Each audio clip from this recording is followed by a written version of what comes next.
Sir ఏంటి రచ్చబండ రఘురామకృష్ణరాజు గారి episode ఇంకా అయిపోయినట్టేనా? ఇంకా రాజకీయ పరంగా ఆ ఫ్యాక్టరీ ఏమైనా పనిచేస్తా సార్ రేపు ఎన్నికల మీద? అది నరసాపురంలో పనిచేస్తే చాలా ఎక్కువ. అవునా? ఆంధ్రప్రదేశ్ అంతా ఎందుకు పనిచేస్తుంది? ఇప్పుడు ఆంధ్రప్రదేశ్ ప్రజలకు రఘురామకృష్ణరాజుకు సీట్ ఇవ్వడము ఇవ్వకపోవడం అనేది అదేమైనా ప్రత్యేక హోదా కన్నా కూడా ఎమోషనల్ ఇష్యూనా? సో మనకు అర్థం కావాల్సింది ఏంటంటే in what way people of Andhra Pradesh are concern, అది రఘురామకృష్ణరాజు ఆయన అభిమానులకు సంబంధించిన అంశం. సో ఏమైనా ఉంటే ఆయన నియోజకవర్గం నరసాపురానికి సంబంధించిన అంశం, లేదంటే ఆ పక్క నియోజకవర్గాల్లో కొంత ఆయన అభిమానులు ఉండవచ్చు. ఆంధ్రప్రదేశ్ రాష్ట్ర ప్రజలకు 175 స్థానాల్లో ఉన్న ప్రజలకు ఏంటి సమస్య? ఇవన్నీ లోకల్ స్థానిక ఎపిసోడ్లు. అక్కడ వివేకానంద హత్య కేసు, వివేకానంద హత్య కేసుతో ఆంధ్రప్రదేశ్ ప్రజల ఓటింగ్ ఛాయిస్ ఆధారపడి ఉంటుంది అన్న చెప్పండి. అవును.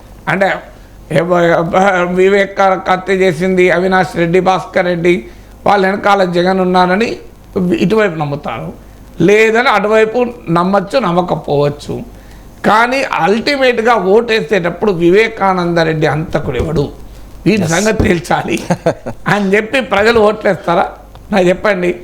సో అది కన్సర్న్ ఎవరికి ఉంటుంది? వివేకానంద రెడ్డిని అభిమానించే వాళ్ళకి అది కన్సర్న్. ఆంధ్రప్రదేశ్ ప్రజలందరికీ అది కన్సర్న్ కాదు కదా. అన్ఫార్చునేట్లీ ప్రత్యేక హోదానే ఆధారంగా ప్రజలు ఓటేయడం లేదు. అలా ఓటేస్తే ప్రత్యేక హోదా ఇవ్వని ఎన్డీఏను తిరస్కరించారు కదా. అవును. సో క్వశ్చన్ కూడా ఉంది కదా, అమరావతి ఆధారంగా ఓటు వేయడం లేదు, అమరావతి ఆధారంగా ఓటు వేస్తే జగన్ను తిరస్కరించారు కదా. సో ఇలా అమరావతి ప్రత్యేక హోదా లాంటి ఇష్యూసే ప్రజల సెంటిమెంట్కు, ప్రజలలో ఒక సెంటిమెంట్గా మారి ఒక భావోద్వేగపరమైన అంశంగా లేనప్పుడు రఘురామకృష్ణరాజుకు అన్యాయం జరిగింది అన్న ఆధారంగా ఆంధ్ర ప్రజలంతా రియాక్ట్ అవుతారా చెప్పండి? అంటే వెస్ట్ గోదావరిలో కూడా ప్రభావం ఉండదా అని? అక్కడ ఉంటే ఉండొచ్చు. నేను అనేది మొత్తం రాష్ట్ర ప్రజలందరినీ ప్రభావితం చేయదు కదా.